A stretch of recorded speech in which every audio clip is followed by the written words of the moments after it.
Assalamualaikum warahmatullahi ta'ala wabarakatuh. Ila hadrati Mustafa Rasulullah sallallahu alaihi wasallam wa ila ashabihi wa ila tabi'in wa ila tabi'ut tabi'in wa ila ulama wal nuqaba wal nujaba wa ila awliya'is salihin wa ila abaina wa ummahatina wa ila muslimin wal muslimat bisiril Fatihah.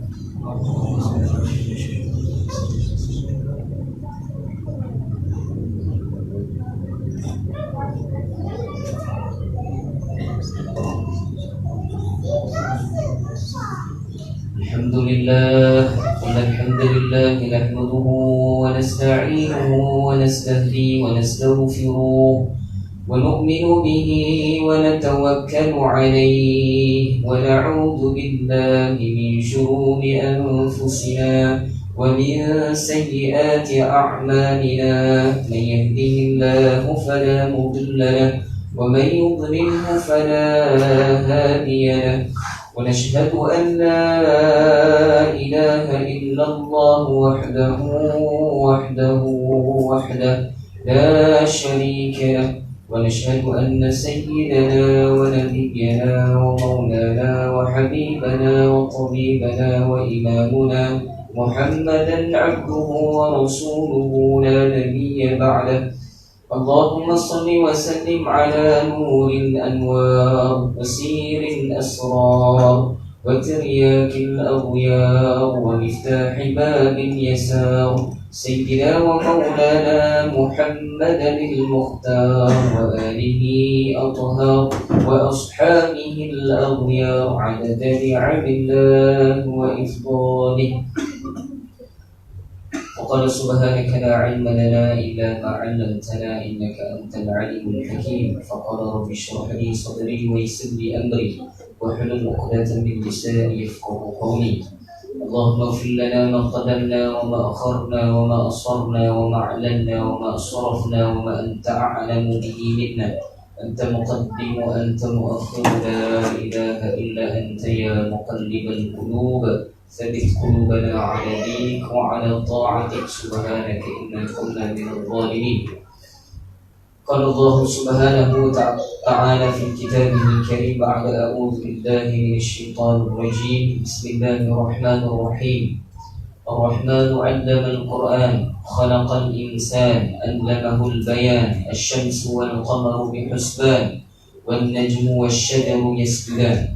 وقال تعالى لا تحرك به لسانك لتعجل به إن علينا جمعه وقرآنه فإذا قرأناه فاتبع قرآنه ثم إن علينا بيانه.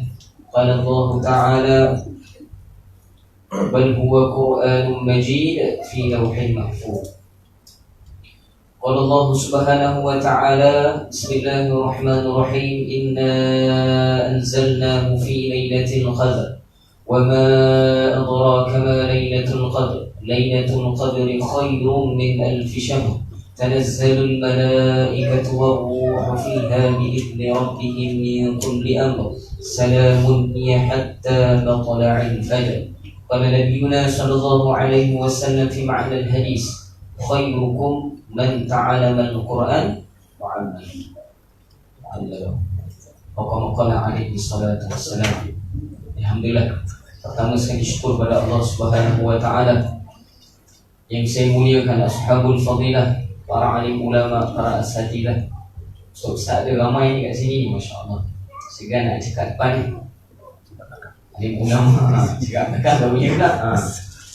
Yang saya muliakan tuan pengurusi surau Madrasah Ar-Rudah, para imam, para bidan, para ahli jawatan kuasa madrasah, muslimin muslimat yang dirahmati Allah Subhanahu wa taala. Tidak saya lupakan bonda saya. Semoga Allah taala memberi afiat berpanjangan insya-Allah. Alhamdulillah, syukur kita kepada Allah Subhanahu wa taala. Malam ni dapat kita sama-sama kumpul. Ini bukan kerana kudrat kita, kekuatan, bukan kerana kehendak kita. Ini semua pilihan Allah Subhanahu wa taala. Tambah malam yang sangat berharga ini.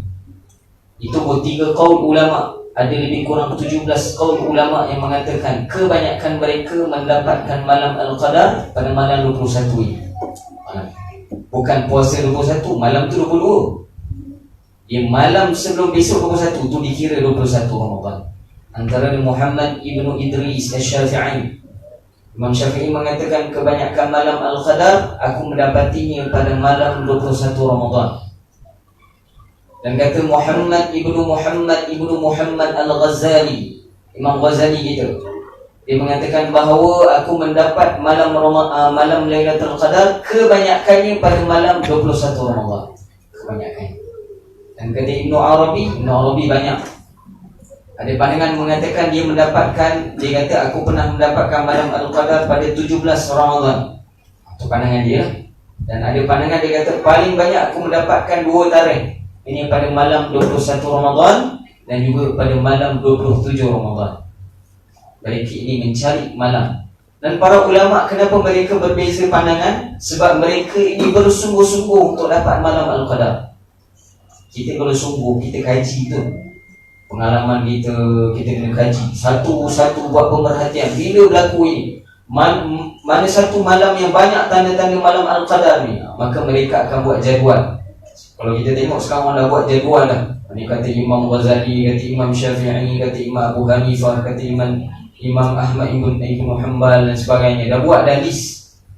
Tapi kata ulama, mereka bukan fokus 21. Malam tu ibadah, malam ni tak ibadah. Itu kita. Mereka ni sebulan dan 6 bulan sebelum itu dah buat persiapan. Sebulan Ramadan dan 6 bulan sebelum itu dah buat persiapan. Layaklah mereka ini dapat. Kalau kita ni kata ulama, kena usaha lebih sikit, InsyaAllah Alhamdulillah, malam ini kita sambut Nuzul Quran. Nuzul Quran, penurunan Al-Quran. Kalau dalam aqidah Ahlus Sunnah wal Jamaah, kita tidak memegang bahawa Nuzul Quran, sebenarnya perkataan Nuzul Quran tak tepat kata ulama Ahlus Sunnah wal Jamaah. Sebab Al-Quran adalah Kalamullah yang qadim, yakni sifat Allah Subhanahu wa ta'ala. Kalam ini termasuk daripada 20 sifat wajib bagi Allah Subhanahu wa ta'ala. Dia termasuk dalam sifat mana? Ma'ani Allah Subhanahu wa ta'ala. Dia ada nafsiyah, salbiyah, ma'ani, ma'anawiyah. Yang duduk dalam kelarawatan ingat tak ingat ni? Yang duduk dalam kuliah hari-hari dengan saya ni ingat tak ingat ni? Ni pembahagian ni sifat-sifat Allah Subhanahu wa ta'ala. Jadi kalau kita kata Al-Quran diturunkan, maka kalam Allah itu dia baharu, boleh diturunkan tak boleh? So kata ulama, Al-Quran yang diturunkan ini adalah khas untuk Nabi SAW. Sebab itu ulama menamakan Al-Quran himpunan-himpunan ataupun perkataan-perkataan Allah Subhanahu wa ta'ala.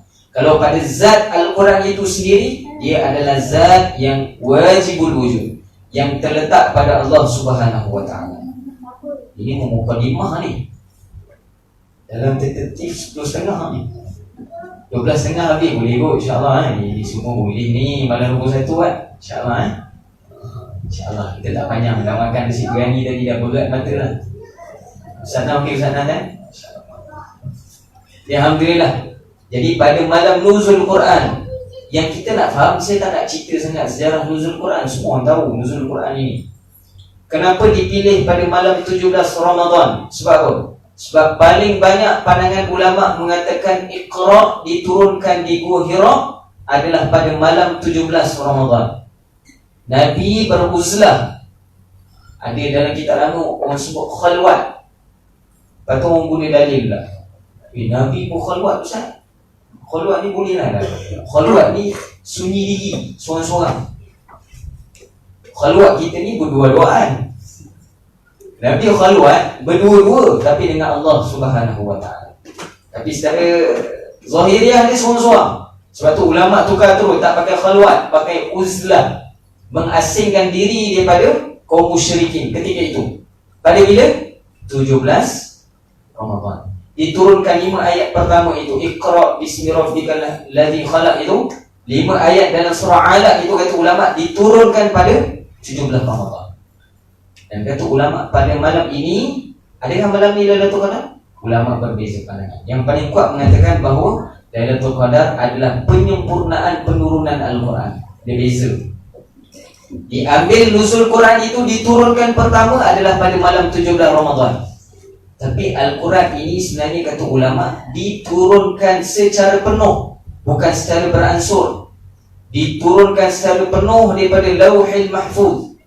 Allah Subhanahu wa taala turun tu, dibawa oleh malaikat kiramin bararah, malaikat yang Allah khususkan untuk menjaga Al-Quran sahaja.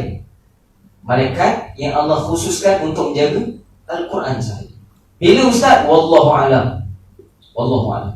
Bila datangnya Al-Quran, wallahu alam. Sebab dia kekal, zat. Dia adalah sifat Allah Subhanahu wa taala. Kata ulama, dia adalah qadim la azali. Sebab tu beza kita dengan Mu'tazilah. Mu'tazilah ada pandangan sesat mengatakan Al-Quran yang kita lihat ni dia kata makhluk baru. Kita tak pegang itu. Kita Ahlus Sunnah wal Jamaah, Al-Quran adalah kalam qadim, kalam yang kekal. Boleh semua insya-Allah tu first kali. Ini kalau tak jernih akidah ni habis. Tak jernih akidah ni habis. Akidah Ahlus Sunnah wal Jamaah kita tak pegang Al-Quran ini adalah baru. Abu datang. Tak. Boleh. Secara ringkas kita nak kenal dalam nuzul Quran ni, sambutan kita pada malam ini, saya nak bawa kita kenal dulu siapa yang bawa Al-Quran ni. Zat Allah Ta'ala itulah memang maha tinggi. Saya nak cerita spesial tak spesial Al-Quran ni, siapa yang bawa ni? Siapa yang bawa ni? Jibril alaihissalam. Siapa? Jibril alaihissalam. Kalau dalam bahasa Israiliyat kita tak panggil Jibril, kita panggil Jibrail alaihissalam. Jibrail, Mikail. Jibrail ni kata ulama, dia adalah malaikat khusus, kerja dia satu saja, membawa wahyu Allah Subhanahu wa taala. Tu je kerja dia. Tak ada kerja lain. Dan kata ulama, okey, malaikat ni banyak. Malaikat ni banyak. Berapa jumlah malaikat besar? Jumlah malaikat ni berapa? Wallahu a'lam. Allah yang tahu. Kata ulama, kalau ada riwayat bertentangan dengan Baitillahil Haram, yakni Kaabah. Bertentangan. Kaabah di bawah di bumi. Di atas Baitil Haram ini adanya satu lagi bait, rumah Allah juga untuk dijadi sembahan. Maksud dia kiblat. Tapi bukan kiblat manusia, tapi kiblat para malaikat. Dinamakan Baitil Ma'mur. Ingat betul-betul. Bawah Baitil Haram, yakni Baitillahil Haram, atas Baitil Ma'mur. Bertentangan. Oh ni ada kes ni, kita tengok apa, orang nak letak Kaabah itu. Tak jadi apa-apa pun. Memang malaikat jaga. Cuma Kaabah ini sewaktu Abraha, ingat surah Al-Fil kita baca tadi, waktu tarawih itu yang pertama itu, alam tara kaifa fa'ala rabbuka bi ashabil fil. Kata ulama, Abraha pada awal-awal dia bawa tentera. Dia ada riwayat, dia bawa tentera nak datang kepada Kaabah untuk meruntuhkan. Pertama sekali apa yang dilihat? Pertama sekali, sebelum diturunkan ababil pada dia, pertama sekali dia melihat setiap kuburan di keliling Kaabah itu yang berdekatan, semua mayit itu bangun. Mayat bangun nak berlawan dengan dia. Kalau kita jalan jumpa kubur, orang dalam kubur bangun, tak lari kita. Abraha lari. Kali pertama, kata ulama, pertama dia bukan saja-saja datang. Pertama dia riki dulu, bawa dah satu bateri yang datang. Jadi dia kata, ya aku tak boleh, dah bangkit dah, orang kubur datang. Selepas itu barulah dia bawa gajah. Bila bawa gajah, dia rasa gajah ni tak takut kot dengan mayat. So Allah hantar, Allah nak tunjuk pada dia. Pertama dia bawa tentera. Allah nak tunjuk, kata ulama, bahawa kamu yang hidup, kamu tak boleh buat apa-apa. Aku hantar orang yang lebih lemah pada kamu. Apa dia? Orang yang mati. Orang yang mati ni, kata ulama, lebih lemah pada kita. Dia tak ada roh, tapi digerakkan oleh Allah Subhanahu wa taala. Allah hantar lebih lagi pada dia. Tapi kerana takutnya kita ini pada mayit ini, lari. Kalau kita pada zaman tu, kita kat mana? Kita dengan mayit ke kita dengan Abraha? Seramai dengan Abraha kot lari. Kata ulama, selepas itu dia membawa gajah, barulah Allah Ta'ala menghantar ababil. Ababil yang dihantar daripada Langit Allah Subhanahu wa taala membawa batu-batu daripada neraka Allah Subhanahu wa taala. Dan di atas Baitul Haram ini ada Baitul Ma'mur. Sebab ini kata ulama, ni nak tahu jumlah malaikat bagaimana? Kata ulama, jumlah malaikat daripada mula diciptakan dia. Malaikat ni bila mula diciptakan, wallahu alam. Dan kata ulama, sebahagian ulama mengatakan, kalau dalam kitab Kasyiful Ghaibah kata Syedul Al-Fatani, sebab diciptakan nur Muhammad itu, maka diciptakan juga nur para malaikat. Suatu malaikat dia diciptakan daripada cahaya, bukan daripada api, daripada cahaya. Dan diciptakan mereka ni daripada awal perciptaan dia. Allah hanya membenarkan bagi mereka ini sekali sahaja untuk bertawaf di Baitul Ma'mur. Bayangkan daripada zaman bukan Nabi Adam, sebelum lagi. Kalau dalam riwayat Israiliyat, sebelum bangsa manusia ini, insan, ada bangsa nama dia jins. Dia berbuat daripada api. Insan daripada tanah, jins daripada api. Sebelum jins adanya bangsa nama Hins, diperbuat daripada angin. Sebelum Hins adanya Beans, bukan Mr. Bean Beans, di pandangan ulama, diperbuat daripada bah ataupun laut ataupun air, al-ma'.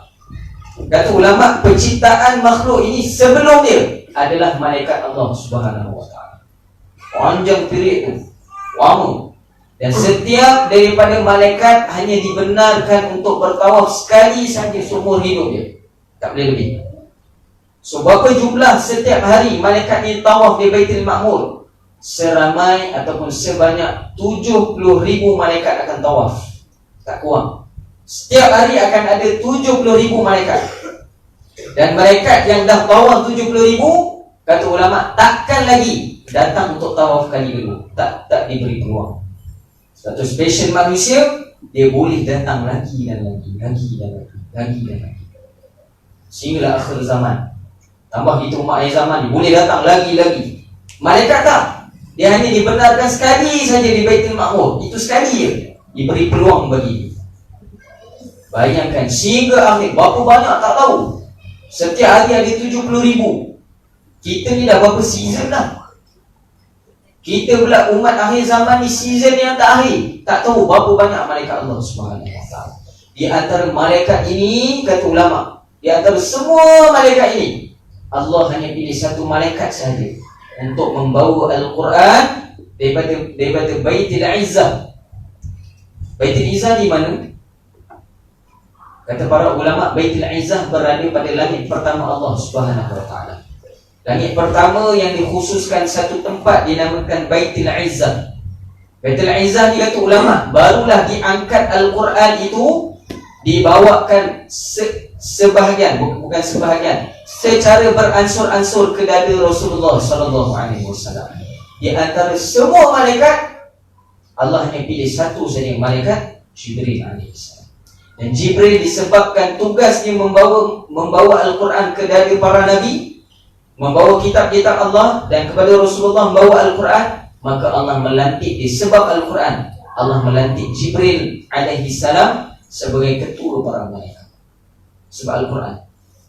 Dan sebab lain, tugas dia sampaikan wahyu Allah Subhanahu wa taala itu saja.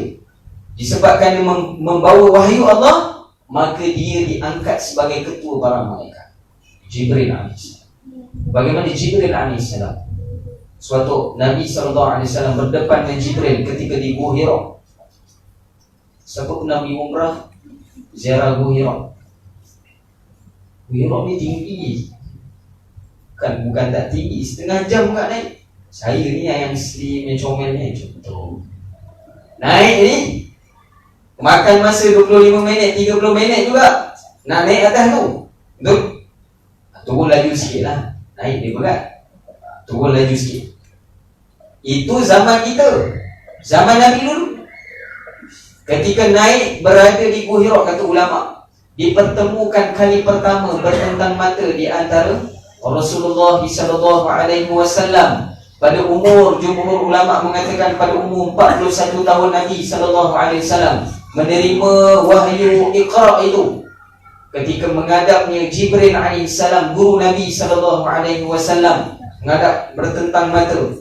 Dan kata ulama juga dibahaskan dalam kitab-kitab sirah nabawiyah bahawa Nabi duduk bersama dengan Jibril alaihissalam, lutut berlaga dengan lutut. Sebab itu tempat Gua Hira kita tengok kecil dia tak besar. Seorang dua orang boleh semayang. Kalau saya ni 3 orang lah boleh semayang tu. Haji Zul mungkin 2 orang lah. Abang mungkin 2 orang, seorang lah. Abang boleh seorang lah. Saya asyik semayang, saya 3 orang boleh masuk.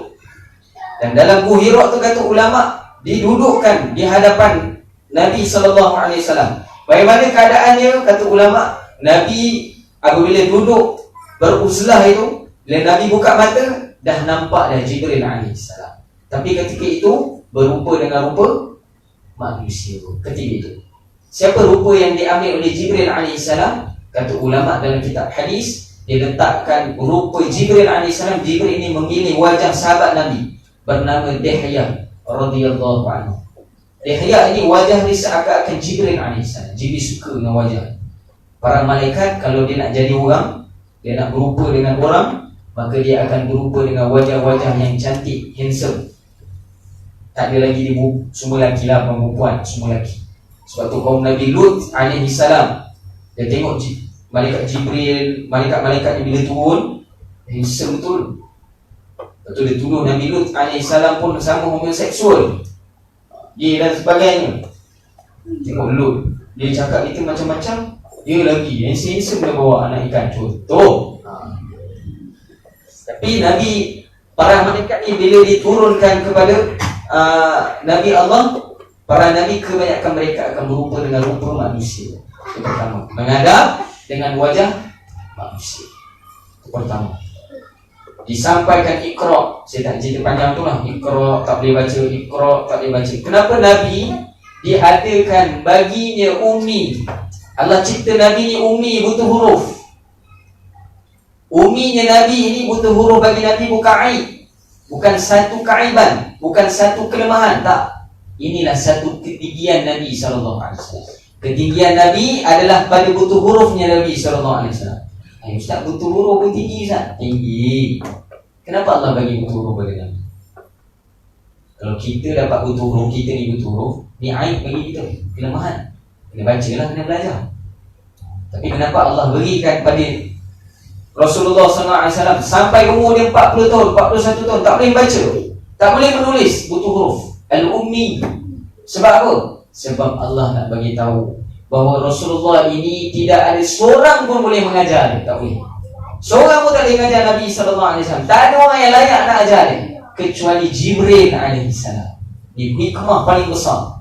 Sebab tu orientalis bila nak mengatakan bahawa Muhammad ini adalah buta huruf, kita jawab pada dia, Nabi kami buta huruf sebab apa? Sebab Nabi kami adalah kekasih Allah Subhanahu wa ta'ala. Tidak ada orang yang lebih alim pada Nabi SAW yang boleh mengajar Nabi. Kalau Nabi pada umur 8-7 tahun dia dah ada guru ataupun boleh membaca, maka kata ulama akan ada guru baginya. Maka guru itu akan lebih tinggi pada Nabi SAW. Jadi Allah Ta'ala terus tidak mendatangkan guru di kalangan manusia, Allah datangkan guru daripada malaikat Allah Subhanahu. Hebat Nabi SAW. Jibril turun kali pertama bertentangan, ajak Iqra. Kemudian Nabi SAW ketika ini takut. Yang riwayatkan takut, lari keluar daripada Gua Hira, turun. Kata ulama bila turun di kawasan pertengahan itu, nak turun tu kawasan pertengahan lereng bukit itu, tiba-tiba melihat Jibril AS dengan rupa yang sebab apa? Ketika turun dalam kepala Rasulullah SAW sentiasa memikirkan siapa lagi? Siapa lagi? Datang-datang aja baca Iqra bismi rabbikal ladzi khalaq. Siapa dia? Allah terus jawab pertanyaan Nabi SAW. Turun daripada Gua Hira, berdepan dengan Jibril AS dengan keadaan rupa dia yang sebenar. Inilah kali pertama yang Nabi berjumpa dengan Jibril AS dalam keadaan rupa yang sebenar. Berapa banyak Nabi berjumpa dengan Jibril dalam keadaan rupa yang sebenar? Ulama mengatakan 3 kali. Pandangan mengatakan 3 kali, ada pandangan mengatakan 2 kali. Pandangan pertama kata ulama adalah ketika pertama diturunkan wahyu itu. Ini saya nak cerita ni.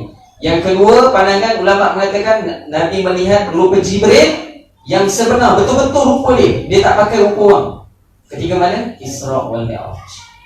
Jadi ada special dengan nuzul Quran. Saya nak cerita, ada special. Kata ulama, ketika Jibril menghadap Nabi SAW, Nabi melihat, ini dari riwayat, ini sahih. Nabi melihat tunggu bukit, ada benda menghalang. Ada benda menghalang. Sumpama terbang kan tunggu bukit. Kita nak turun ni, ni tak ada ni. Maksudnya memang jelas depan mata Nabi nampak Jibril AS. Kata Nabi, bila aku mendongak kepala aku ke depan, sambil nak turun kan tengok bawah kan. Bila aku dongak tengok Jibril dalam keadaan rupa yang sebenar. Aku melihat sayap kanan Jibril AS berada pada Masyriq, dan sayap kiri dia berada pada Maghrib. Sayap kiri berada di hujung timur, penuh, gelap. Dan sayap kanan dia berada pada barat, gelap bumi ketika itu, kata Nabi SAW. Gelap bumi. Dan ditambah dalam riwayat, Jibril AS satu sayap dia saja, di bawah satu sayap dia ada 30,000 daun bulu. Ada 30,000 daun bulu. Besar tak? Besar, 30 daun bulu. Dan setiap 30,000 ini, setiap daun bulu ini, kata almarhum Tunku Harundin, dan dinakalkan dalam pandangan-pandangan ulama, antara Syekh Nuruddin Ar-Raniri rahimahullah ta'ala, dia mengatakan setiap daun-daun pada bulu-bulu ini, Jibril AS punya sayap ini, kata ulama, setiap bulu-bulu dia berlainan warna, 30,000 jenis warna. Pernah lihat? Tak pernah. Kita hanya dibenarkan melihat 7 warna saja yang kita hafal kat sekolah tu kan. Maka Jackson kena halau balik dia utara tu, merah, kuning kan. Apa Ustaz bagi Jackson pula ni? Ada hafal tu. Michael merah, Jackson jingga, kena kuning, halau hijau. Tu lah. Ni method hafal. Tu saja dibenarkan bagi kita. Tapi bagi malaikat Jibril AS, Allah tajanikan depan Nabi SAW ada 30,000 jenis. Dan yang berada pada sayap, satu sayap ni tak sama 30,000 ni dengan sayap yang kedua. Tak sama. Hebatnya Allah SWT. Dan Jibril, berapa besar Jibril AS? Dan riwayat mengatakan dia mempunyai 600 sayap. 600 sayap, 300 sayap kanan dan 300 sayap kiri. Ketika itu dia menggunakan hanya 2 sayap saja. Itu pun beza pandangan. Kata pandangan satu, dia hanya menggunakan 1 sayap ketika itu menghadap dengan Nabi SAW. Jibril AS. Besar Jibril AS. Sangat besar. Diperbuat daripada cahaya Allah Subhanahu Wa Taala. Dia pun sayap, kepala, badan, kaki. Sebab tu dari riwayat ada pandangan juga, kata ulama, Nabi pernah tanya dengan Jibril AS suatu Isra wal Mi'raj.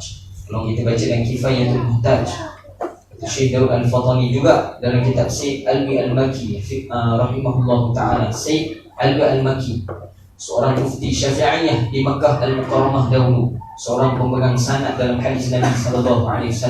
Dirawikan berapa dalam kitab Isra wal Mi'raj, ketika Nabi SAW menghadap dengan Jibril AS. Nabi pernah tanya Jibril, wahai Jibril, besar ni kau ni? Ini bahasa kita lah. Ini saya syarah ni, bahasa dia pendek je Nabi. Alangkah ajaib ni kau wahai Jibril. Kalau kita syarah, ulama syarah, besar ni kau ni Jibril, cantik ni kau ni Jibril, cantik sangat, besar sangat. Wahai Jibril, ada tak lebih besar daripada kau? Ada tak malaikat lebih besar daripada kau wahai Jibril? Apa kata Jibril AS? Ada wahai Rasulullah, wahai Muhammad, ada malaikat lebih besar lah. Saya dah dengar kisah saya ni. Saya nak sampaikan ini kenapa Jibril. Kenapa Jibril? Dia letak dalam tajuk. Kata ulama, Jibril jawab dengan Nabi SAW, wahai Muhammad, yang kamu puji nanti dulu, kamu tak jumpa lagi suami. Siapa? Israfil alaihissalam. Israfil alaihissalam. Siapa Israfil? Beliau semua akan lihat besok dia. Tak ada terkecuali satu pun. Semua akan lihat. Kita semua akan melihat Jibril, akan melihat Israfil, Israel, Mikail, semua akan lihat. Pertama malaikat kita akan lihat. Paling kita suka nanti siapa? Muka dan Nakir. Kita akan lihat nanti.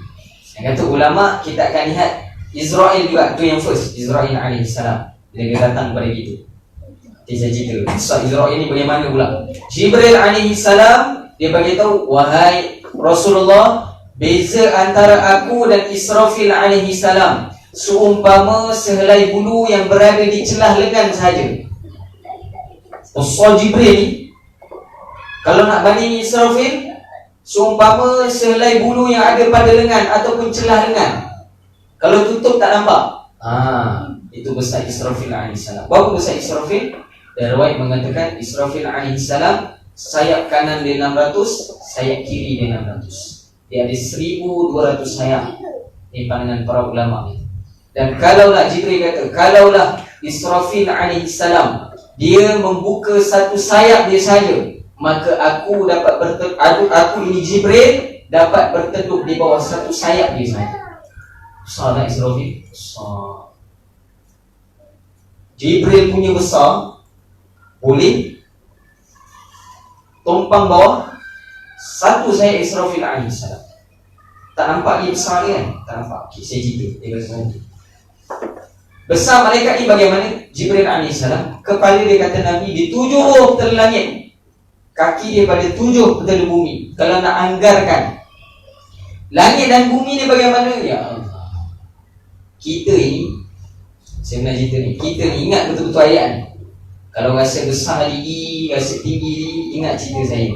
Kita ini berada di langit, bawah langit pertama, tak masuk langit pertama. Kita ni tak masuk langit pertama. Ingat betul-betul. Di bawah langit pertama, Allah cerita dalam Quran, aku perhiaskan di bawah langit pertama ini bintang-bintang, yakni planet-planet, burj, aku perhiaskan. Dan kajian para ulama kita, antara yang menceritakan ini siapa dia? Al-Khawarizmi. Dia menceritakan paling kurang kajian sains, di bawah langit pertama adanya paling kurang 300 bilion galaksi. 300 bilion galaksi. Bilion semua dah tahu kan? Dulu bilion, sekarang dah tahu dah. 300 bilion galaksi ni kata ulama adalah jumlah yang ada ni paling kurang.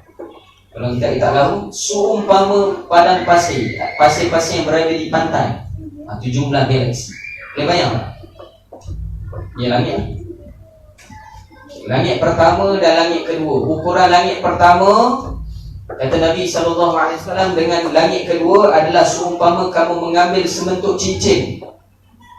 Sebentuk cincin kamu letak di atas padang pasir yang luas. Itulah ukuran langit pertama, dan yang luas padang pasir itulah langit kedua. Jarak di antara langit pertama, kata Syekh Nuruddin Ar-Raniri, dia mengatakan bahawa jarak yang diletakkan daripada langit pertama nak datang kepada langit kedua memerlukan masa 500 tahun perjalanan akhirat. 500 tahun akhirat. Satu hari di akhirat 1000 tahun kat dunia. Satu hari akhirat 1000 tahun kat dunia. 500 tahun akhirat, 500 kali 1000 kali 365. Itu jumlah langit pertama nak langit kedua. Itu nak sampai. Boleh sampai tak? Tak boleh sampai. Tak boleh sampai. Melainkan kelajuan malaikat saja. Ada satu saja yang boleh sampai pada langit pertama, tercatat dalam sejarah, siapa? Azazil. Itu di pintu-pintu, kata ulama, tak masuk langit pertama. Kemudian datangnya Rasulullah dipanah oleh petir. Itu ada panah mengatakan bila dibacakan Kaf Ya Ain Sad, itu semua adalah panah, kata Syekh Hasan Syazili, itu adalah panah petir yang Allah datangkan kepada para jin la'natullahi alaih yang nak mengambil berita daripada langit. Sebab tu kata ulama, boleh turun Nabi semua habis. Ni langit pertama, langit kedua, dapat bayang bawah langit pertama ni adanya 300 bilion galaksi. Banyak. 300 bilion ni banyak. Langit 7, 6, 5, 4, 3, 2, 1. Nak banding ini dengan langit dunia, Besar mana? Bersabuk. Tarik bersabuk. Syih. Saya tak cerita arasy lagi. Tak cerita kursi. Saya tak cerita lauhil mahfuz. Belum sampai ni. Lauhil mahfuz kat atas ni. Atas langit ke-7. Kerana ulama tak sampai lagi langit ni. Di bawah langit di bawah langit pertama ini ada dinamakan langit dunia. Dan langit dunia ni kata ulama adanya 300 bilion. Bayangkan 300 bilion ni banyak. Dan di antara 300 bilion ini adanya satu galaksi. Nama kita, galaksi kita Bima Sakti, Milky Way. Satu 300 bilion kecil. Ingat satu kecil lah. Kecil.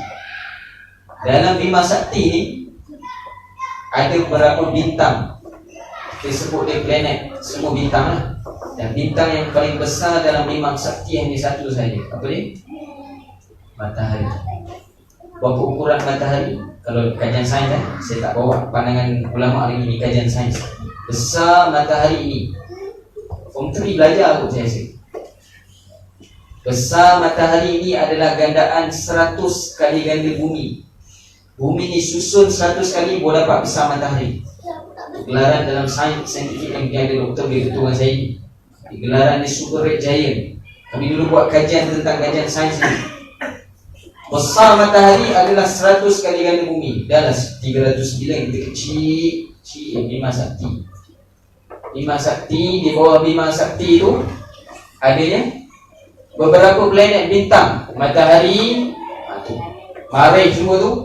Dan kalau nak dapat besar bumi, kecil 100 kali, 90 kali kecil, 99 kali kecil daripada matahari baru dapat bumi. Dalam bumi ni pula ada dua bahagian. Satu air, satu tanah.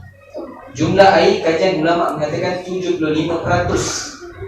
25% adalah tanah, 70% adalah laut, 5% adalah berada pada sungai-sungai. Sejumlah 25% suku daripada bumi adalah penempatan manusia. Tanah-tanah yang ada. Dan di setiap tanah ini dibahagikan 7 benua kecil. 7 benua ini, salah satu benua yang dinamakan Asia. Kecil ini. Asia ni kita kecil. Kita Asia Tenggara. Dalam Asia Tenggara adanya negara-negara Asia Tenggara ini. Antara dia Malaysia kecil. Malaysia bagi dua. Sabah Sarawak, Semenanjung Malaysia. Sabah Sarawak, Semenanjung Malaysia. Kita berada kat mana? Semenanjung. Dalam Semenanjung pula kecil lagi. Kecil je Semenanjung. Semenanjung ni adanya nama wilayah Persekutuan Kuala Lumpur. Kecil. Dalam KL ni adanya daerah-daerah pula. Bandar Terazak, Bandar Permaisuri, Ceras, semualah. Dalam daerah ni ada nama daerah kita Bandar Permaisuri, Ceras. Dan dalam Bandar Permaisuri ni adanya nama tempat. Cik, suasana lumayan. Kondo suasana lumayan. Dalam kondo suasana lumayan ni ada 4 blok. A, B, C, D. Blok kita? Blok A. Kecil lagi blok A. Blok A ni ada berapa tingkat? 23 tingkat. Kecil daripada 20 tingkat itu, 23 tingkat adanya. Ground floor ini adalah tingkat surau itu. Ini pun kecil lagi. Berapa banyak bahagian lagi? Kecil lagi. Barulah adanya surau suasana lumayan. Madrasah Ar-Raudah. Di dalam surau ini ada 2 bahagian. Satu muslimat, satu muslimat, satu muslimin. Di antara 2 ini barulah adanya kita. Cik manusia. Quran nak turun, dia di mana Quran? Lauh Mahfuz. Lauh Mahfuz ini kata ulama di atas langit ke-7. Di atas langit ke-7, tinggi tempat dia. Dan lauh, apa maksud lauh? Apa maksud lauh? Kita panggil lauh. Lauh, tahu lauh? Papan. Tengok lauh tu papan. Tengok orang Melayu dulu dah pakai Arab lah, tukar papan. Nama dia Lauhil Mahfuz adalah papan yang diletakkan ketetapan. Papan yang dipelihara oleh Allah Subhanahu Wa Taala. Mahfuz asal perkataan hafiz. pemelihara. Waktu hafiz Quran saya tak layak lagi sebut ni, Ustaz Osman punya lah, Ustaz Nasir punya lah. Hafiz Quran dia pemelihara Al-Quran. Ingat belum lagi dia kena pelihara Al-Quran. Orang hafiz Quran paling kurang satu hari kena habiskan 3 juzuk Al-Quran kalau dalam mazhab Syafi'i. So, sebulan dia dapat sekali khatam. Orang awam setahun 2 kali. Imam Syafi'i sebulan bulan Ramadan 60 kali. Imam Abu Hanifah bulan Ramadan 61 kali. Al-Imam Khatib rahimahullahu ta'ala setiap daripada Ramadan 20 awal 4 kali khatam. 20 kali 4 berapa? Berapa? 20 kali 4 40 ke 80 kali 20. 10 akhir Ramadan 8 kali khatam Quran satu hari. Gila Ustaz. Ustaz. Ustaz ni macam mana dia baca Quran? Mereka ini kata ulama sebab mereka tenggelam dalam alam akhirat. Saya bawa cerita ulama, belum cerita sahabat. Siapa sahabat? Orang yang dekat dengan Nabi itu, sahabat yang melihat Nabi SAW mati dalam keadaan Islam, itu sahabat. Ro'a Nabi melihat dalam jaga dia, hanya dalam hidup dia. Siapa? Sayyidina Uthman radhiyallahu anhu. Ustaz Uthman ni, Sayyidina Uthman radhiyallahu anhu mengkhatamkan Al-Quran dalam 1 rakaat witir dia. Bagi tahu 1 rakaat witir habis 30 juzuk Al-Quran. Kenapa benda ni berlaku? Sebab mereka tenggelam dalam alam akhirat. Mereka tahu daripada mana datang Al-Quran ni. Sebab tu mereka tak main-main dengan Al-Quran. Imam Syafi'i mendapatkan ruh dalam pembacaan Al-Quran pada umur dia 13 tahun, kata ulama. 13, ada setengah kata 7 tahun. Dia hafiz Quran pada umur 7 tahun. Mengambil masa lebih kurang 6 bulan sahaja. Muhammad bin Idris Asy-Syafi'i. Tahap dia dalam menghafal hadis adalah paling kurang mujtahid mutlak menghafal 500,000 hadis ke atas. Layak keluarkan mazhab. Orang sekarang banyak nak keluar mazhab. Syarat pertama keluar mazhab, kena hafal 500,000 hadis dalam kepala. Boleh? 500, bukan 500 dia, 500,000 hadis. Taraf nak mengeluarkan mazhab. Muhammad Ibni Idris Asy-Syafi'i, kata ulama, dia dah termasuk dalam tabaqat dalam ilmu hadis, Amirul Mukminin fil hadis. Orang yang paling pakar dalam ilmu hadis Nabi sallallahu alaihi wasallam. Sehingga Imam Bukhari dia dapat semangat nak belajar hadis adalah daripada Imam Syafi'i. Sebab Imam Syafi'i digelarkan pada zaman dia Nasir Sunnah, orang yang membantu sunnah Nabi sallallahu alaihi wasallam. Mereka mendapat Imam Syafi'i baca umur 13 tahun dalam Masjidil Haram baca Quran. Orang lalu pengsan. Bukan sebab ada jin. Ada jin orang ni histeria, tak. Dia masuk tu sebab roh. Imam Syafi'i ni baca. Dia baca Quran, roh. Kita baca Quran, jin gelap. Salah. Kau baca salah. Kita baca Quran tak rasa apa. Lagi baca lagi ngantuk. Lagi baca lagi ngantuk.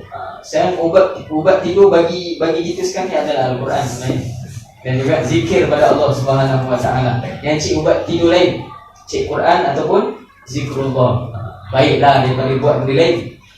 Jadi saya nak cerita di sini bagaimana Al-Quran diturunkan. Jibril, kata ulama, daripada Lauhul Mahfuz dibawa oleh Kiramin Bararah, malaikat yang menjaga khusus untuk Al-Quran. Berapa jumlah malaikat ni? Allah Ta'ala a'lam. Tak ada orang tahu. Cuma pandangan Syekh Ahmad Al-Fatani dalam kitab Siru ala Huruf Hijaiyah, rahsia pada menyatakan huruf hijaiyah, alif, ba, ta, tha, jim, ha, kha tu. Setiap huruf ini, kata Syekh Ahmad Al-Fatani, ada malaikat yang menjaganya. Ada malaikat yang menjaga. Jumlah setiap huruf dalam bismillah saja, kata Syekh Ahmad Al-Fatani, jumlah malaikat yang menjaga dalam Bismillahirrahmanirrahim adalah 786 malaikat. Orang buat rap kan, 786, Alhamdulillah syukur 786, saya dah push Mengaji kitab Syekh Ahmad ni kata ni. Kiraan yang dikirakan oleh Syekh Ahmad Al-Fatani daripada sumber dia, wallahu subhanahu wa ta'ala a'lam. Ada pandangan mengatakan melalui beberapa hadis Nabi SAW. Cuma kajian ini tidak dibuat secara mendalam. Kalaulah bismillah saja 786, berapa banyak bismillah dalam Al-Quran? Agak berapa bismillah? 143, kecuali surah Taubah. Surah Taubah tak boleh baca bismillah mulaan dia. 143 kali 786 itu bismillah belum yang lain.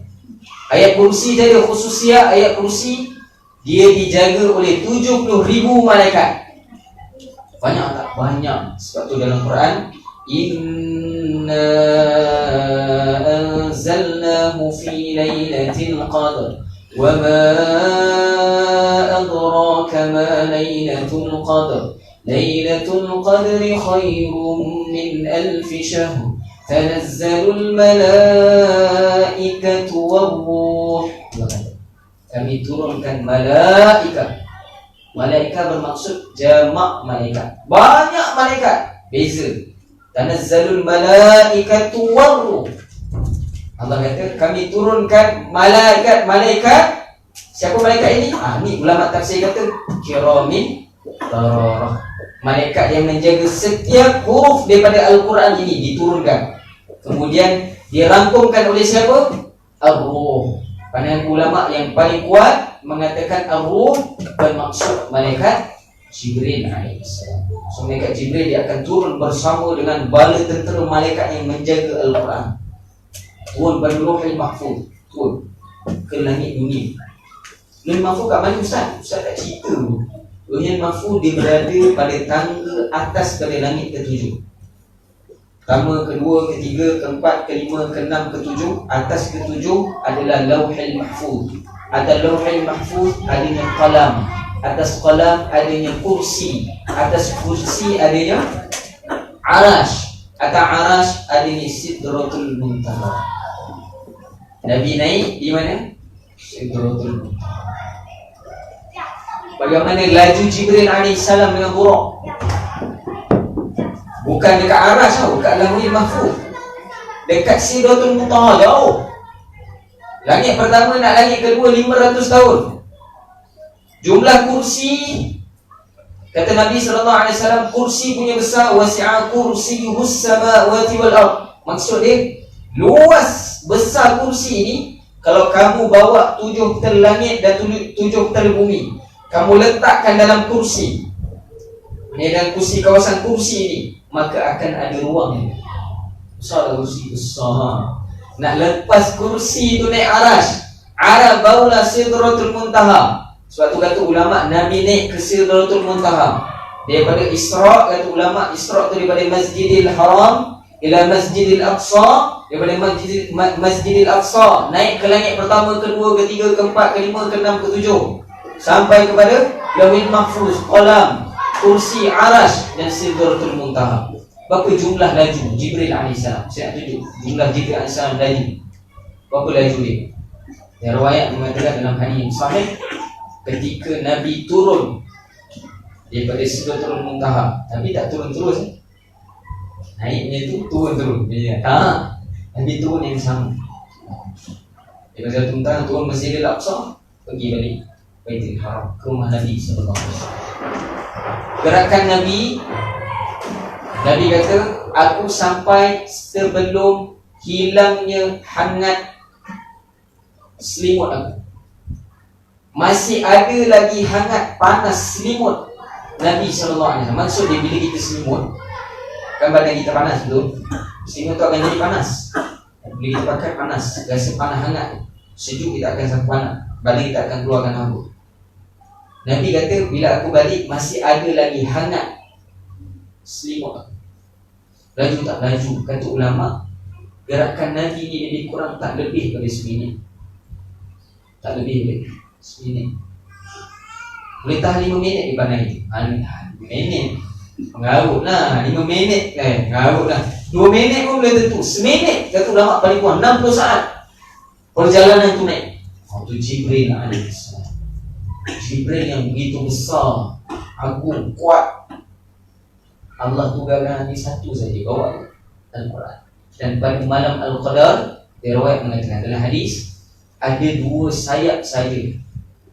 Jibril pernah buka semua sayap, tapi tutup 2, tak pernah buka. 2 lagi sayap yang ditinggalkan ini hanya dibukakan keseluruhannya pada malam Al-Qadar. Lailatul Qadar. Dibuka 2 lagi sayap pada malam Al-Qadar. Kalau Allah Ta'ala buka hijab mata kita, macam mana agak-agak? Macam mana agak? Tak boleh nak cerita dengan orang. Kan cerita mati, mati. Tak boleh cerita. Sebab ada riwayat juga, ada sahabat Nabi yang pernah melihat Jibril alaihissalam secara nyata, buta mata.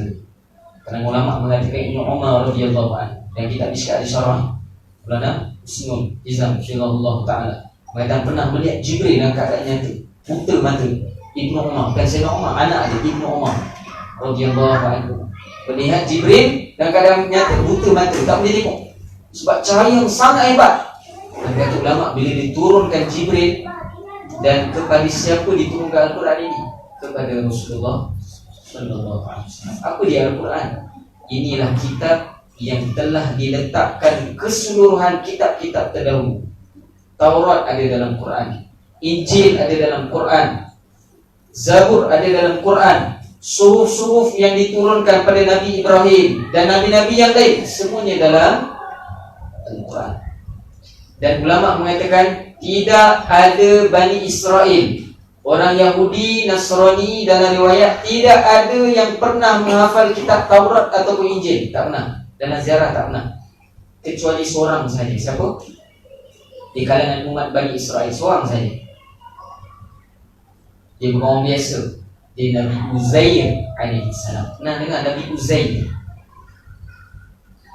Nabi Uzair, Nabi jumlah dia ada 124,000 para Nabi-Nabi.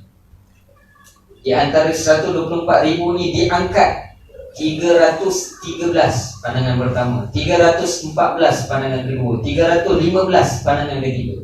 Yang pada rajih, pandangan ulama mengatakan 315. Dua pandangan dengan 313. Diangkat daripada 124,000, diangkat 315 ataupun 313 para rasul. Dan di antara 313 ini hanya 25 rasul sahaja yang wajib kita tahu dan kita yakin. Yang lain tak tahu tak apa. Dan kata ulama, di antara 25 rasul ini ada 5 rasul yang diangkat lebih tinggi lagi. Siapa? Ulul azmi minar rasul. Dan yang paling tinggi di antara ulul azmi ini adalah Rasulullah sallallahu alaihi wasallam. Dan kata ulama, bila diturunkan pada Nabi kalamullah ini, maka Nabi juga menjadi imamul anbiya, ketua para malaikat. Jibril diturunkan Al-Quran, jadi ketua para malaikat. Rasulullah diturunkan Al-Quran pada dia, jadi ketua para nabi. Bulan Ramadan diturunkannya padanya Al-Quran, menjadi Sayyidul Syahr, penghulu segala bulan.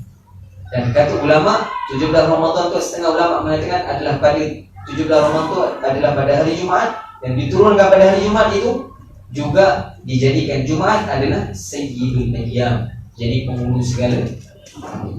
Al-Quran dia memuliakan di mana tempat diletakkan dia. Nabi Uzair, dia sahaja yang boleh hafal kitab-kitab Taurat, kitab Injil.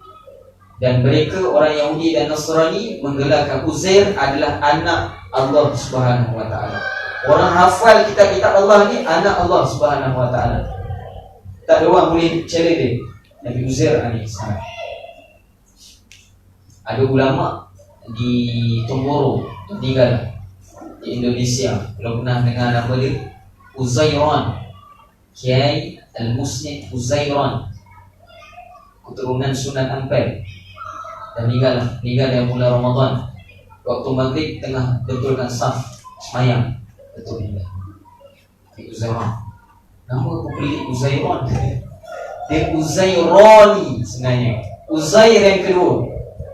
Bapak dia menggelarkan dia Uzair yang kedua. Sebab apa? Alim dia macam Nabi Uzair alaihissalam. Nabi Uzair dia adalah alim sebab apa? Dia hafal Al-Quran. Orang Yahudi Nasrani kata ini bukan orang calang-calang ni, ini adalah anak Allah. Sebab tu disebut anak Allah. Allah buktikan pada umat Muhammad sallallahu alaihi wasallam berapa ramai yang hafal Quran. Mereka tak pernah, tak ada tercatat dan sejarah. Bawa kalau ada kat saya, kita tengok riwayat ni, tak ada. Yahudi Nasrani tidak ada seorang pun menghafal kecuali Nabi Allah. Tapi umat Muhammad, mukjizat Al-Quran, orang awam boleh hafal Quran, orang biasa boleh hafal Quran, kecil boleh hafal Quran, tua boleh hafal Quran. Ustaz, tua boleh hafal Quran ni? Saya pernah jumpa orang umur 63 tahun hafal Quran 6 bulan. Oh Ustaz, yelah, kalau tak betul saya tak cerita. Siapa yang riwayatkan pada saya ni, kisah ni? Syekh Nuruddin Barbu Al-Banjari. Tu saya ambil kitab dengan dia, Barakat Nakiyah, kitab rawatan, pada bab menyatakan ayat-ayat ataupun doa untuk hafalan. Ni saya akan ijazah depan, InsyaAllah. Tapi kena duduk sampai habis lah. 6 daripada ayat daripada Ar-Rahman, 4 daripada ayat Suratul Qiyamah, dan 2 lagi ayat daripada Suratul Buruj. Suratul Buruj. Bal huwa Qur'anun Majid fi Lawhil Mahfuz. Suratul Buruj. Jumlah semua adalah 12 ayat. Dia amalkan hari-hari sebelum daripada peramalan bacaan Al-Quran dia. Allah beri futuh pembukaan pada minda dia, hanya menghafal Al-Quran selama 6 bulan sahaja. 63. Ada lagi saya nak cerita nanti. Balik terbang nanti. Boleh Ini pandangan-pandangan ulama. Sebab itu mereka ini, sebab apa mereka boleh dapat kehebatan Al-Quran ini? Sebab mereka seta'zim dengan Al-Quran. Kalaulah kita rasa Al-Quran diturun pada Lauhul Mahfuz, ayah nak turun, dia dibawa oleh, saya tak tahu nak sebut trilion ke apa, tak tahu nak sebut, banyaknya malaikat yang menjaga setiap huruf Al-Quran tu, diturunkan sekali untuk menjaga setiap huruf Al-Quran, dan diletakkan di Baitul Izzah. Kata ulama, Quran ini dah ada sejak azali, dan malaikat kiramin bararah ini menunggu-nunggu siapalah Nabi yang akan diturunkan. Bila datang Nabi Adam, dia bukan Nabi dia. Bila datang Nabi Idris, bukan Nabi dia. Datang Nabi Ibrahim, bukan Nabi dia. Datang Nabi Musa, bukan Nabi dia. Datang Nabi Isa alaihissalam. 124,000 Nabi-Nabi itu, kecuali Rasulullah, ditunggu oleh kiramin bararah, tapi bukan Nabi-Nabi itu. Tapi hanya diturunkan kepada siapa? Rasulullah sallallahu alaihi wasallam. Mereka tak sabar melihat siapa Nabi ini yang Allah nak turunkan sehebat-hebat kalam dia ni, dan siapa umat dia. Bila malaikat kiramin bararah tahu, kita sekarang menjadi macam mana agak? Betul tak? Handphone boleh hafal Quran, handphone hafal Quran. Betul? Pen boleh hafal Quran. Saya dapat orang ajar pen, letak dia baca Quran. Saya dia pen, letak gaya tu dia baca. Kita tak baca, dia baca. Dia baca pula suara Imam Mekah, Abdul Rahman Sudais, Syekh Mahi, Syekh Sa'ad Al-Ghamidi, Syekh Mishari Al-Rashid. Macam-macam suara dia buat. Hebatnya pen. Hebat pen tu, orang yang pegang belum tentu pakai letak siap bertajwid. Dan pen saya tu ada berapa bahasa? 7 ke 8 bahasa. Boleh terjemah pula. Bahasa Melayu, bahasa Inggeris, bahasa Urdu, bahasa Tamil, bahasa Cina, boleh terjemah. Punya pakar dan alim ni pen daripada kita umat manusia. Sepatutnya Al-Quran bukan diturunkan pada pen, tapi diturunkan kepada manusia. Dan kata ulama, betapa sedihnya kalau kiramin bararah melihat kita ini, bagaimana kita melayani Al-Quran. Amat sedih bagi umat Muhammad sallallahu alaihi wasallam, dalam rumah dia tidak ada Al-Quran. Amat sedih. Amat sedih. Dan sangat lagi menyedihkan kalaulah ada Al-Quran hanya dibaca oleh habuk-habuk yang ada pada rak-rak ataupun yang berada pada almari dia, dibaca oleh habuk. Dan habuk itu khatam, setiap muka surah ada habuk. khatam dia baca. Sangat sedih bagi kita.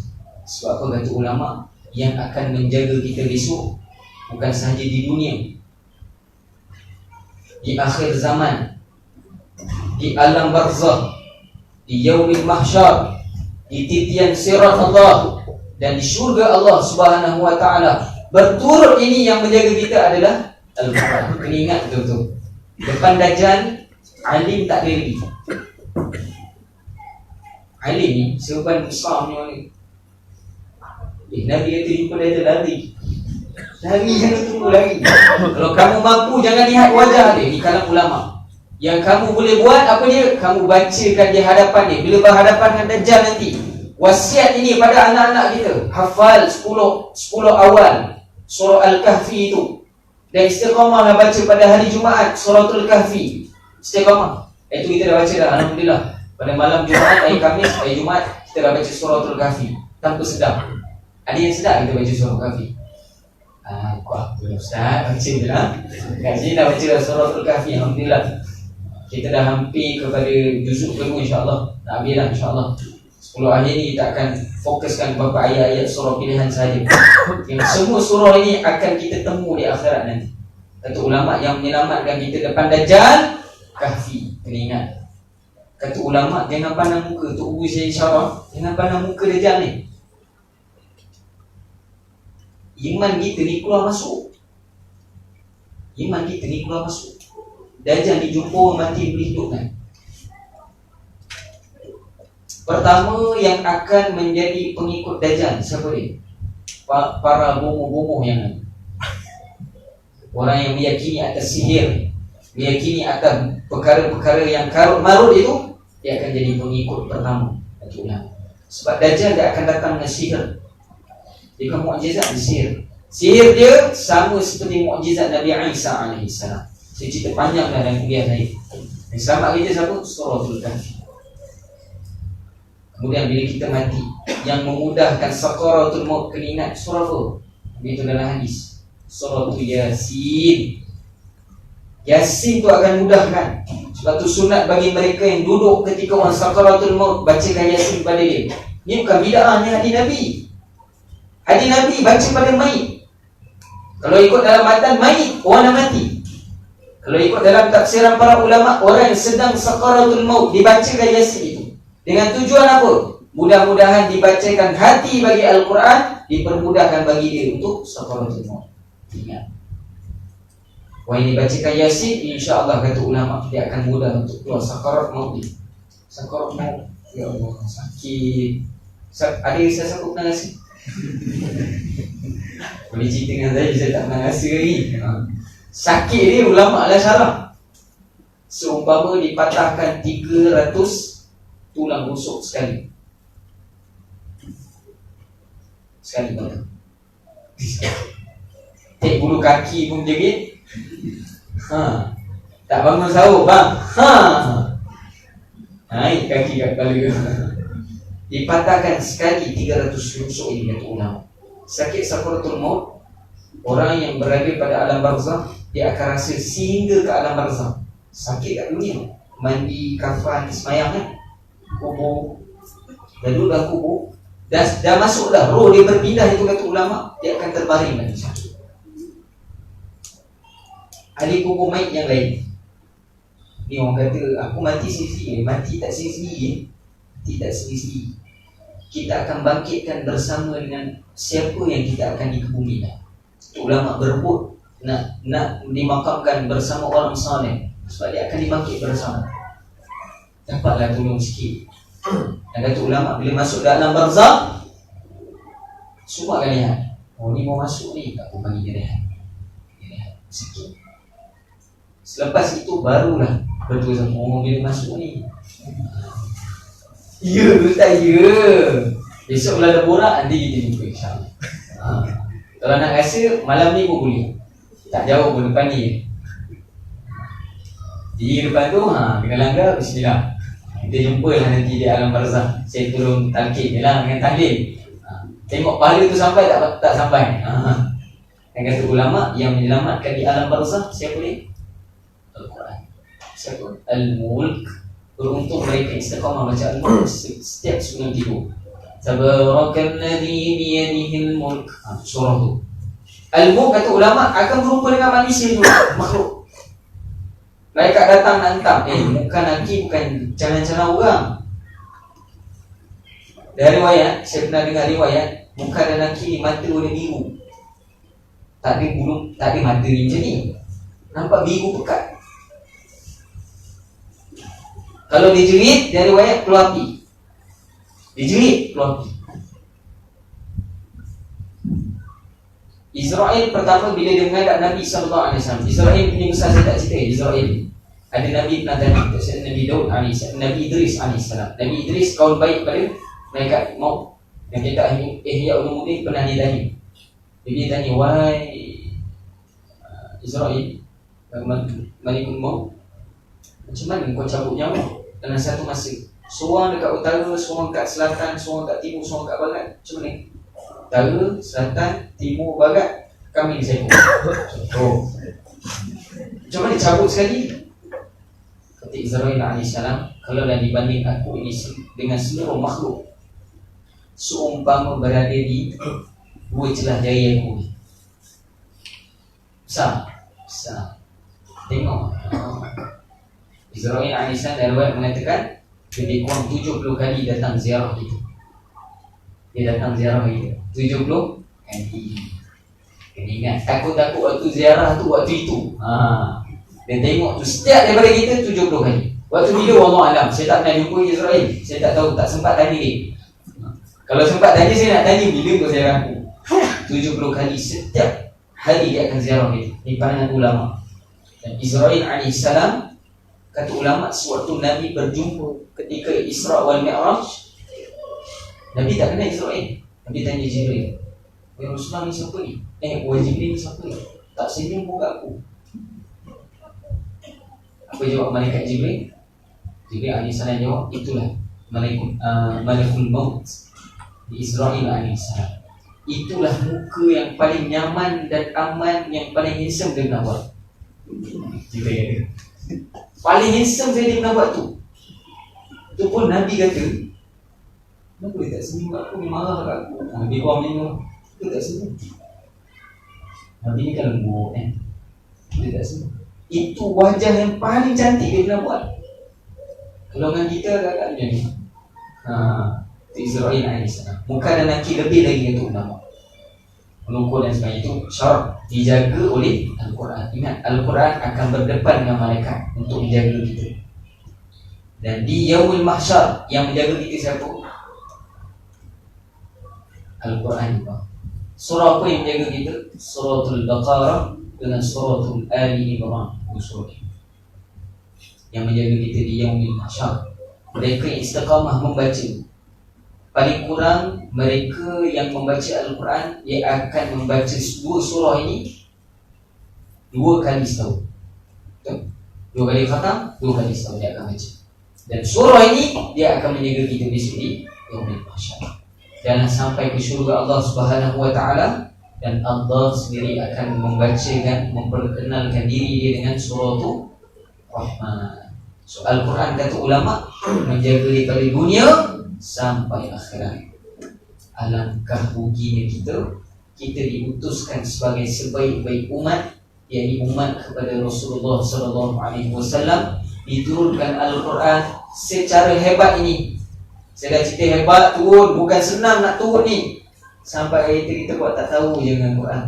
Berapa ramai yang pernah semak isteri dia punya bacaan Al-Fatihah? Berapa ramai yang pernah semak Al-Fatihah anak-anaknya? Al-Fatihah dia hukum solat. Semak Bismillah macam mana? Bis ke? Bis ke? Macam mana bis? Macam mana sebut yang betul? Tak tahu orang tanya, Ustaz, orang Islam kan, ubat-ubat, Ustaz, saya baca ayat kursi. Ustaz pun baca ayat kursi. Kenapa saya baca jin tak lari? Dia lagi kuat. Ustaz baca jin lagi. Beza dia betul nama. Dua benda, ingat betul. Pertama, kaedah bacaan. Betul tak betul? Betulnya bacaan malaikat kiramin bararah ataupun dinamakan malaikat hafazah turun untuk bersama dengan kita untuk melayakkan bacaan Al-Quran itu untuk jadikan syifa kepada kita. Al-Quran. Kalau salah, itu jin betul kan? Illa bima syaa. Mak apa tu? Soalan Cikgu Mas. Bima syaa. Mak apa tu? Wajib ke mak jaiz? Mak Hari. Mak Hari. Mak bedal lah Ustaz. Mak bedal tadi mak badal lagi. 17 jadi mat. Dan kalau dah diwakafkan pada sya', dia akan jadi mat muttasil alif di sukun. Kalau dia diwasalkan, dia akan jadi mat wajib. Kata ulama mengetahui panjang dia ini. Dia jadi mat muttasil wajib 6 harakat. Bima syaa. Ada orang tinggi sangat, hamzah tu dia tekan macam ain, nak nampak Arab ni. Bima syaa. Kita dengar wah imam ni sedap lah. Malaikat tak tahu untuk tolong kita Nabi Al-Quran. Sebab tu Al-Quran kamu kena belajar. 4 ilmu fardu ain kata Imam Ghazali termasuk adalah ilmu tajwid, pembacaan Al-Quran. Mempelajari ilmu tajwid adalah fardu kifayah, tetapi membaca Al-Quran dengan bertajwid hukum dia fardu ain. So kata ulama, membaca tak tahu orang tak baca, mesti baca. So baca kena belajar. Bukanlah detail yang saya dimaksudnya mak ni mak aku. Cukup kamu tahu apa basic pembacaan itu cukup untuk menjadi pengamalan itu. Bukan tunjuk orang ni mak aku ni. So tanya orang mak aku ni yang tengok. Kadang mak tu je tahu, mak dia tak tahu. Dia bukan dijadikan banggaan untuk orang ni. Sebab itu Al-Quran diturunkan kepada kita adalah kebaikan itu. Ini kita semak amalan kita dengan semak amalan orang. Berapa banyak yang kita telah baca Al-Quran. Bulan Ramadan ni berapa banyak helaian yang kita telah semak, ataupun helaian ataupun slide daripada handphone kita yang banyak kita semak. Banyak semak Shopee apa lagi dan sebagainya lah. Tu sana macam-macam raya nasi saya nampak lain lah kan. Kata ulama kena banyakkan jadikan Al-Quran sebagai panduan hidup kita. Sebab Al-Quran mukjizat dia bukan untuk orang Islam saja. Syahrul Ramadan allazi unzila fihi al-Quran hudan linnas. Begitu. Kami turunkan Al-Quran pada bulan Ramadan bukan saja untuk beriman, hudan linnas, petunjuk bagi orang manusia. Masuk manusia ni kata ulama termasuk orang kafir. Sebab tu kajian-kajian orang kafir bila dia dapat tahu dalam Al-Quran ada orang susah. Sebab hudan linnas. Tapi Al-Quran tidak menjadi panduan bagi kita sekarang. Betul? Kita ambil remeh pembacaan Al-Quran. Anak-anak kita baca salah pun kita seronok. Ini kita lebih bimbangkan anak kita tak kenal A, B, C, D. Kita tak risau anak kita tahu tak sebut alif dengan betul. Ba, ta, sa, ja. Okey, kita pun tak tahu macam mana sebut ba dengan betul. Ba dia kena kemam. Ba, ta, sa, ja, ha, kho. Beza. Ini kita sendiri tak memperbaiki, tak ada rasa nilai besar Al-Quran ni. Sehingga Al-Quran adalah segala-galanya. Dia menyelamatkan kita. Sebab tu di akhir last sekali kan bagi saya aku sebelah pasal sama-sama masya-Allah. Sebab tu yang terakhir bagi saya pasal letak dia kat depan tak tengok. Dia tengok sebelah. Yang terakhir bagi saya kata ulama kalau di malam hari kita bangun lewat padahal ulama tinggi tak Al-Quran di berbanding ni. Kita buat bandingan. Hari ini nak habis, nak azan, sahur. Ada 5 minit. Waktu itu amalan yang paling aula. Orang kata solat 2 rakaat je, doa, zikir, istighfar. Ulama mengatakan amalan yang paling aula ketika itu baca Al-Quran. Orang yang baca Al-Quran ketika itu Allah akan tunaikan dia apa yang dihajatkan. Bacaan ini seumpama dia berdiri dalam salat, dan setiap daripada huruf itu dikira sebagai zikir bagi dia. Al-Quran. Jadi kita kena risaukan anak-anak kita sekarang, jauh mana dia dengan Al-Quran. Ini orang lebih gemarkan, bukan gemarkan, kita lebihkan kepada, bukan saya kata salah kerana ini tidak, akan tapi dia akan menjadi satu timang tara itu. Para ulama yang hebat terdahulu, Ibnu Sina. Saya cakap Ibnu Sina hebat sebab dia hafal Quran. Ibnu Sina hebat sebab dia hafal Quran. Kena ingat, orang yang datangkan medik, contoh doktor kan, datangkan apa, nak minat perubatan pada anak-anak itu, Ibnu Sina dia hafal Quran. Ibnu Sina. Sehingga hebatnya Ibnu Sina, orang barat mengambil nama dia, meletakkan medicine, medik untuk perubatan, sin untuk Sina. Saya belajar dalam sains di UAE dulu. Al-Khawarizmi pakar dalam kosmologi, astronomi. Dalam ilmu Islam dipanggil ilmu falak. Sebab apa? Hafal Quran. Khawarizmi. Ilmu Khaldun pakar dalam sejarah. Sebab apa? Hafal Quran. Allah buka foto pada akal dia. Sebab apa? Mereka yang menghafal Al-Quran, dalam hati dia ada Al-Quran, ada kalam Allah. Takkan Allah ilmu yang kecil-kecil Allah tak boleh bagi? Allah boleh bagi. Tapi berapa ramai sekarang ni kita tidak menitik beratkan Al-Quran pada anak-anak kita. Macam mana dia membaca Quran? Pernah simak? Tak pernah simak. Kita sebagai ayah, dan kita esok akan ditanya oleh Allah Ta'ala, apa yang kamu buat pada anak kamu sehingga dia Al-Fatihah pun tak boleh baca dengan betul. Bahkan ada yang tak hafal. Kena simak. Bahkan isteri dan juga segala adik-beradik kita, bagaimana pembacaan Al-Quran mereka, kita kena simak. Dan kalau tak mampu, maka kita galakkan mereka pada pembacaan Al-Quran ataupun belajar. InsyaAllah semua. Dan Nabi beritahu yang terakhir, khairukum man ta'alama Al-Quran wa'allama. Sebaik-baik di antara kamu, Nabi kata, paling baik di antara kita ni, the best sekali siapa? Nabi kata, orang yang belajar Al-Quran dan mengajarkan. Paling baik, tak ada yang lebih dari khairukum, Nabi kata, sebaik-baikkum semua, bukan seorang, semua di antara kamu umat ni, yang terbaik sekali siapa? Man ta'alama Al-Quran, mereka yang belajar Al-Quran, wa'allama, mereka yang mengajarkan. Jadi kita jadikan diri kita sebaik-baik umat, dan juga kita letakkan diri kita, bukan orang lain. Ini adalah pokok pangkal diri kita. Kita yang menentukan. Kita yang menentukan anak kita bagaimana, isteri kita bagaimana, adik-beradik kita bagaimana, keluarga kita bagaimana, kita yang tentukan. Kalau mereka nak Al-Quran, maka beruntunglah kita. Maka kalau mereka tak nak Al-Quran, kita kena asah bakat mereka. InsyaAllah semua.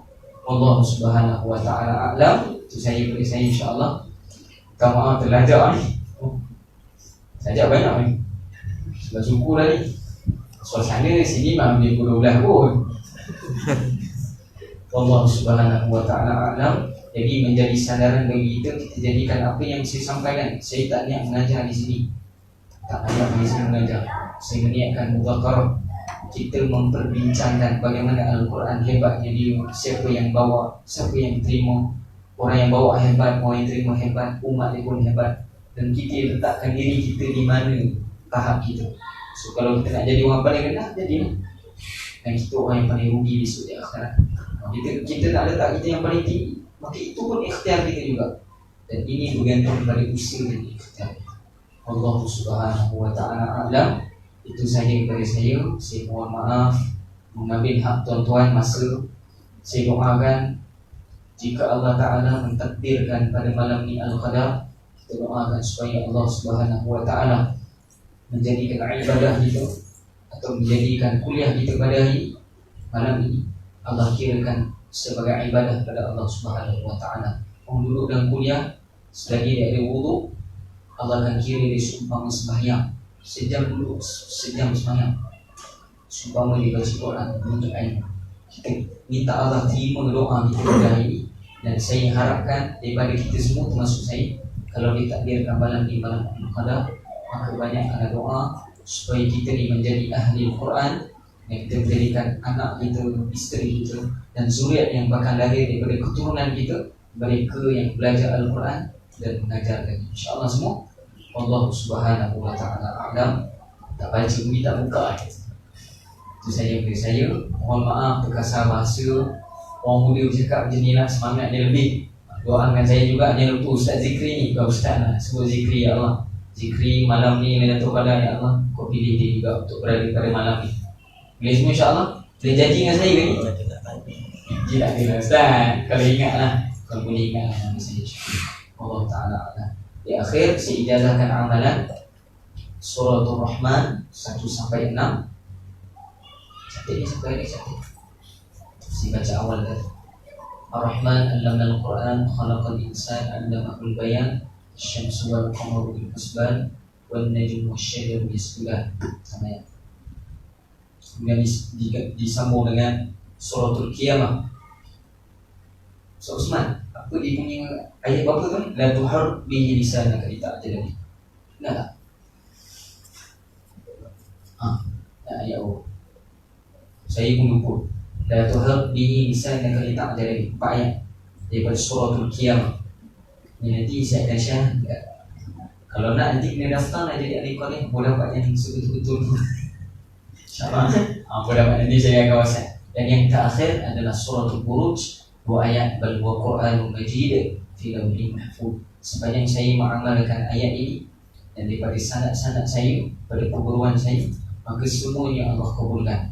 Maka saya sebutkan, saya ijazahkan, semua kena sebut saya insyaAllah. Qabiltuhu bil ijazah, sebut qabiltuhu bil ijazah. Saya ijazahkan Suratul Rahman, Suratul Qiyamah dan Suratul Buruj. Ayat untuk menghafal ini sebut saya terima. Jangan tak ada yang tak sebut sebagai ijazah sanad umumiyah, bukan khususiyah. Umumiyah, khususiyah kena semak dengan saya, baca dengan tajwid dan sebagainya. Secara umum, maka jadikan diri sebagai panduan kita. Semua baca Quran, baca. InsyaAllah Allah akan buka foto pada pemikiran kita. Ramai yang daripada pondok-pondok saya dulu, mereka yang susah nak hafal kitab Nahwu Shoroh Hayah, muntah orang hafal Nahwu Shoroh. Ustaz tahulah kitab Arab ni, tapi bila mereka mengamalkan ayat ni, alhamdulillah semuanya mujarab. Ini amalan daripada mukjizat Al-Quran. Kata ulama, ia termasuk daripada pertolongan Allah Subhanahu wa ta'ala. Saya harapkan boleh pada tempat yang betul, boleh ajarkan pada anak-anak kita. Dan khususnya, saya tidak membenarkan ijazahkan pada orang lain, melainkan memberitahu dulu pada saya. Bagi mereka yang hanya duduk dalam majlis ini, termasuk mereka yang dapat live pun tak dapat ijazah ni, kena berdepan dengan saya. Sebab nilai ijazah adalah nilai yang sangat tinggi di sisi Allah Subhanahu wa ta'ala. Amalan ini para jin, syaitan mereka akan lihat. Di belakang kita akan ada guru-guru yang akan ada.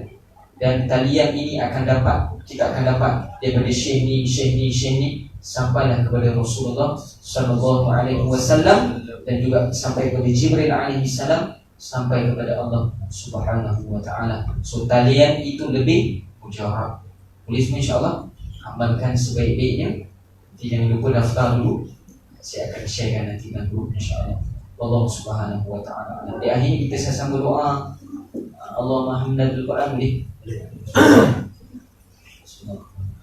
Allahumma arhamna bil Quran waj'alhu lana imaman wa nuran wa hudan wa rahmah. Allahumma dhakkirna minhu ma nasina wa 'allimna minhu ma jahilna warzuqna tilawatahu ana al-layli wa al-layli wa atrafan nahar waj'alhu lana hujjatan ya rabbal alamin. Sallallahu ala sayyidina Muhammadin wa ala alihi wa sallam. Wabillahi taufiq wal hidayah. Wassalamualaikum warahmatullahi ta'ala wabarakatuh.